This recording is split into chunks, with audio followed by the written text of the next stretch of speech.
관계는 습관이다.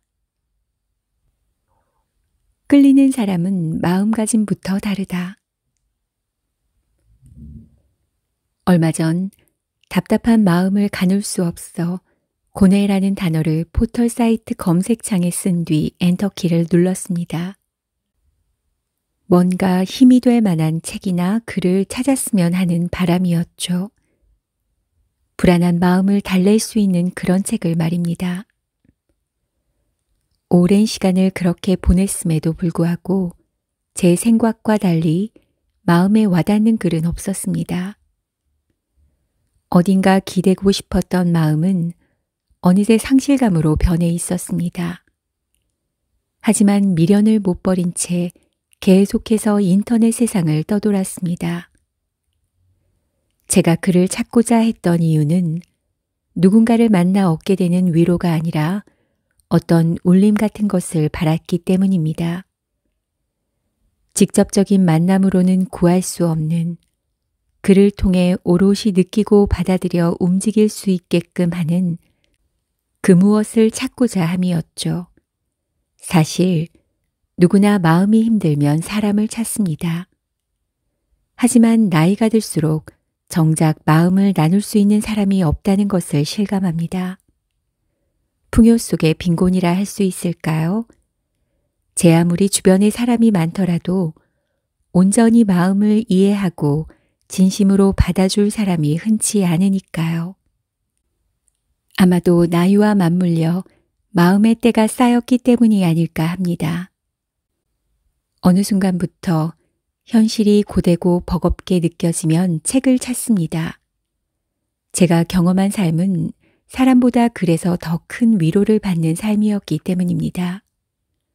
뭔가 힘을 내고 희망을 품기 위해서는 글이 필요합니다. 깨달음은 말이 아니라 글일 때 더 가까이 다가오니까요. 글은 누군가의 진솔한 생각이라 누군가의 마음에 각인됩니다. 허공으로 사라질 가벼운 말이 아닌 깊은 생각이 담긴 글에는 울림과 위로가 있죠. 얇고 가벼운 종이에 적힌 글일지라도 분명 온기를 품고 있습니다. 그 온기는 오직 따뜻한 마음을 가진 사람만이 부여할 수 있는 것이죠. 저는 우연히 보게 된 글과 언제인가 품었던 생각이 같을 때 위로를 받곤 했습니다. 그런 사실을 알고 있기에 먼저 글을 찾았고 오랜 시간 모니터를 벗어날 수 없었던 겁니다.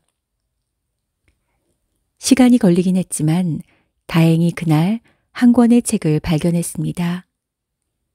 이어령 선생님이 쓰신 짧은 이야기, 긴 생각이라는 책이었습니다. 그중 한 편을 여기에 적어보고자 합니다. 어머니의 발견. 홀어머니를 모시고 사는 한 청년이 있었습니다. 취직을 하려고 했지만 면접 때마다 번번이 떨어졌어요. 마지막 기회라고 생각했던 면접에서도 떨어지게 되자 청년 실업자는 회장님을 붙잡고 읍소했습니다.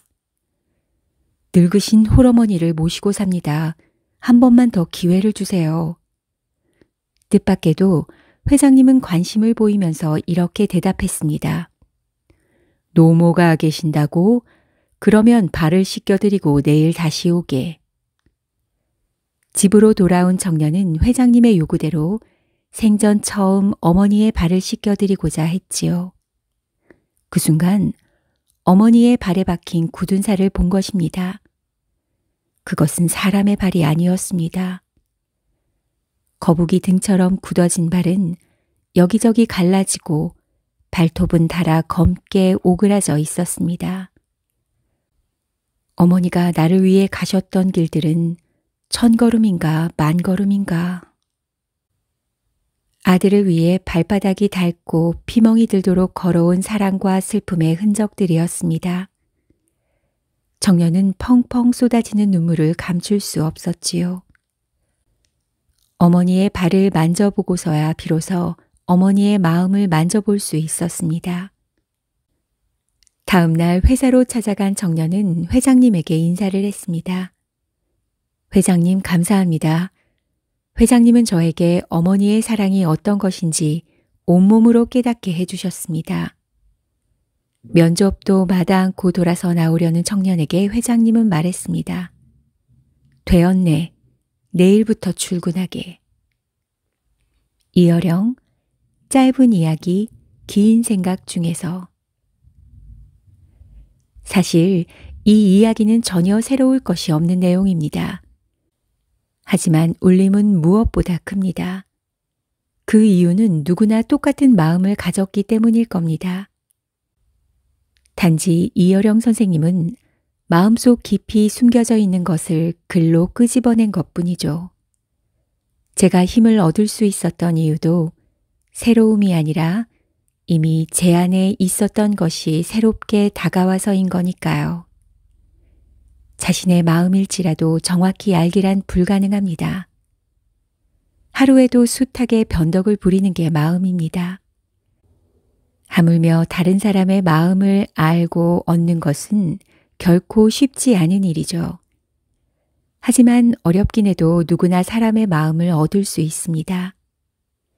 학교에서든 회사에서든 유독 사람의 마음을 훔치는 사람이 있습니다. 너나 할 것 없이 그 사람 주위에 모여들죠. 시간이 짧든 길든 쉽게 마음을 얻는 사람의 특징은 그 대상이 누구든 특별한 노력을 하지 않는다는 겁니다. 이어령 선생님의 글에서 보듯이 사람의 마음, 즉 마음가짐에 따라 행동의 방향이 생깁니다. 걷고자 하는 마음은 걸음을, 달리고자 하는 마음은 달리는 행동을 만들어내죠. 마음을 먹는 순간 어떤 행위든 만들어질 수밖에 없는 겁니다. 그게 마음이 하는 일이죠. 뭔가 마음을 먹었다는 것은 시작하겠다는 것을 의미합니다. 목표를 정하든 꿈을 꾸든 무언가를 행하기 위해서 먼저 행해야 할 것은 마음먹기입니다. 사람의 마음을 얻는 것 또한 다르지 않습니다.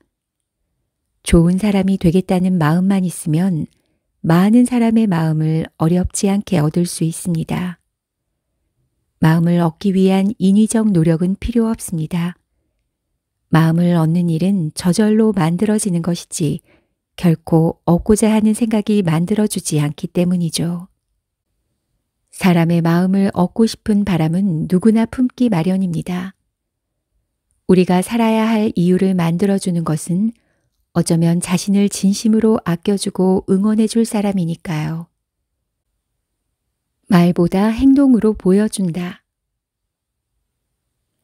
누군가의 마음을 얻는 일은 사람에 따라 쉬운 일일 수도 아닐 수도 있습니다. 하지만 누군가의 마음에 들기란 성향을 떠나 분명 어려운 일이지요. 마음을 얻는다는 것은 진심을 얻는 것과 같은 말이기 때문입니다. 상대의 마음을 얻기 위해서는 자신의 진솔한 마음을 내보여야 하니 결국 마음을 얻는 일은 서로가 진심을 주고받는 것이라 할 수 있습니다. 사람의 마음을 얻으려면 보이지 않는 기술이 필요합니다. 운이 좋아서 좋은 관계가 만들어졌을지라도 그 관계가 오래 가느냐 아니냐는 관계의 기술이 좌우합니다. 이 세상을 홀로 살아가지 않는 이상 누구도 관계로부터 자유로울 수 없고 좋은 관계를 맺기 위한 방법을 알아야 합니다. 관계의 첫 단추는 나로부터 시작됩니다. 다가가는 것, 받아들이는 것, 또 밀어내는 것 역시 나의 마음이니까요. 그러므로 관계를 잘 맺으려면 우선 나부터 돌봐야 합니다. 돌이켜보니 누군가 저에게 먼저 다가오기를 바랐지 먼저 다가가는 마음을 보이고자 한 적이 별로 없었던 것 같습니다. 말로 누군가에게 마음을 전달하기에는 한계가 있습니다. 말은 말 그대로 어떤 행위에 대한 부연 설명에 불과합니다. 사랑도 말보다 행동으로 보여질 때 상대가 더욱 감동하듯이 그저 껍데기에 불과한 말보다는 진실한 마음이 담긴 행동을 만들어내야 합니다. 친구든 동료든 사람은 누구나 상대가 자신을 진심으로 대해주기를 바랍니다. 그들이 바라는 것은 오로지 솔직함이지요. 관계에서 진실이 밑바탕이 되어야 합니다.